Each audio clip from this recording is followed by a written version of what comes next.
My name is Giovanni Lanza. I selected Module 2, the Old Testament Part 4. As the statement says, theology talk about God is faith seeking, finding God, and handing down that knowledge and wisdom so others can know the truth of this encounter with God. In this video, I will be discussing about theology. So I will be providing supporting details about the intertestamental period, slavery in Egypt, the call narrative, the Exodus, the covenant, and the Shema. I hope you enjoy. Firstly, let's begin with the Old Testament. The Old Testament provides a grounding sense of identity and meaning, a narrative focus for understanding who God is and who the people of Israel are in relationship to God. Slavery in Egypt. A new king arose over Egypt. This king named Pharaoh, and he thought he was divine. He noticed that the Israelites were becoming too numerous, so he began to overwork them as slaves. Pharaoh also noticed that the Israelites were multiplying very fast, so then he embarks on a program of genocide. This genocide demands every boy that is born to the Hebrews you shall throw into the Nile, but you shall let every girl live. Then come Moses, a newborn, a descendant of Levi, one of the 12 sons of Jacob. Moses' mother did not want to expose him, so she weaved a basket and sent him down the river of Nile, where he was rescued by Pharaoh's daughter. She took him in and brought him up as her own son. And as Moses became a man, he fled Egypt and became a humble shepherd. The call of Moses. This occurred when God appeared to Moses in a form of burning bushes. God reveals himself to Moses as God of your father, God of Abraham, God of Isaac, God of Jacob, and as Yahweh. The reason why he appeared to Moses was because the people of Israel in Egypt have been calling out to God. God has heard their prayers and their cry. God chose Moses to go to Egypt and rescue his people. Exodus. Moses accepted Yahweh's call. He then returned to Egypt, where he confronts the Pharaoh and demanded that he let the Israelite people out of Egypt. After a series of plagues, and with turning the Nile River to blood and ending with the death of the firstborns of the Egyptians, Pharaoh was forced to free the people, and they fled Egypt and bondage. The depiction of Exodus from bondage to freedom brought about by God is where all the monotheistic belief of the Hebrew people began. Right here, God displays his compassion for his people and proved that he is not selfish. For the Israelites, now they believe that this God is one who liberates, the one who makes things possible, the one who brings forth identity. Covenant. The next major event in this journey to the Promised Land is known as the Sinai Covenant. After they flee their captors in the dead of the night, they pass through the waters of the Red Sea, escape into the Sinai Desert, and finally arrive at the mountain where Moses first encountered Yahweh. Through the further mediation of Moses, Yahweh establishes a covenant, which is a formal bond of mutual commitment with the Hebrew people, requiring them a pattern of life uniting right conduct with right worship, as described by the Yahweh's commandments, which is the law.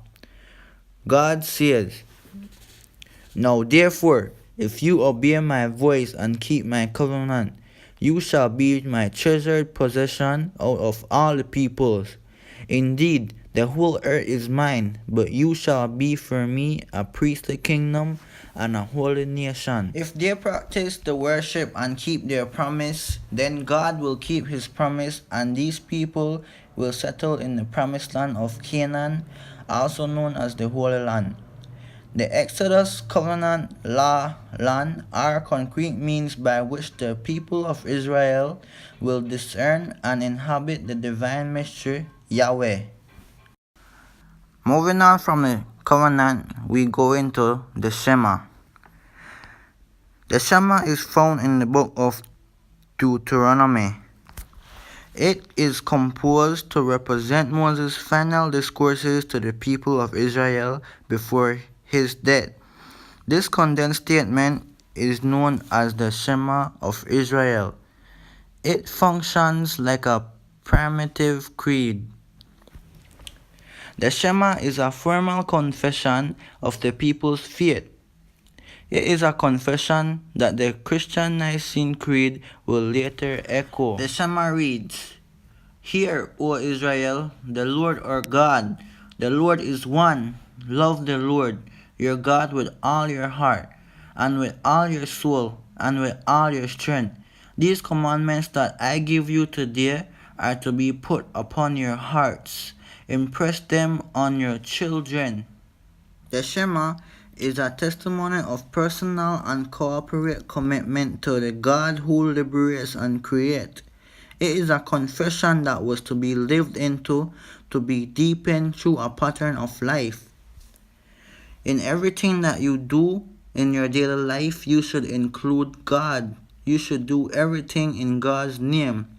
As stated in Deuteronomy chapter 6, 7 to 9, recite these words to your children and talk about them when you are at home and when you are away, when you lie down and when you rise. Bind them as a sign on your hand, fix them as an emblem on your forehead, and write them on the doorposts of your house and on your gates.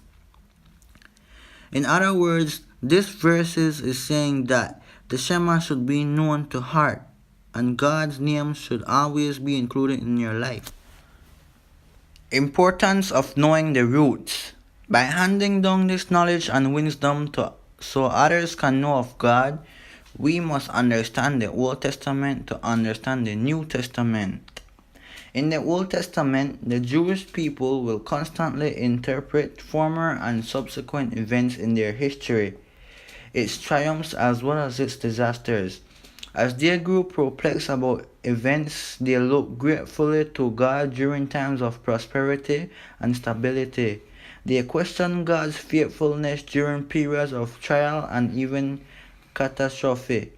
As they considered the whole original and final purpose of creation, the people of Israel will look through the lens of the primary narrative to discern patterns of meaning, purpose, and promise. The intertestamental period. During this period, Jews came under the power and influence of Hellenism, Greek culture, religion. These Greek leaders were attempting to force the Jews to assimilate.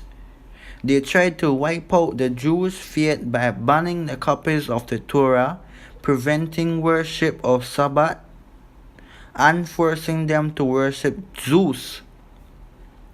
After the Maccabean revolt, a new kind of literature known as apocalyptic appeared. Its primary purpose was to provide hope in the midst of despair.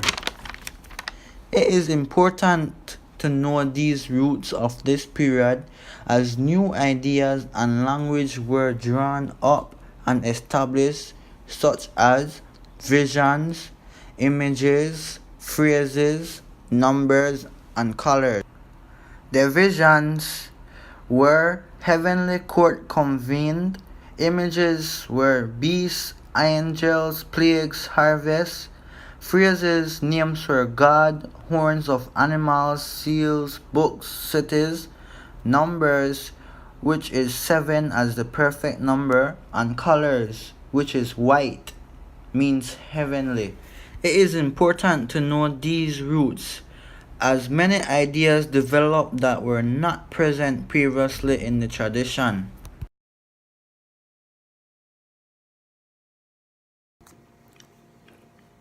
In conclusion, theology is God taught, so therefore, All of us are theologians, as we have the ability to wonder and perplex about God's talk.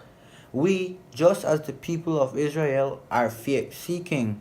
They were calling upon the name of God to lead them to their freedom, and when God made things possible, that is where everything began.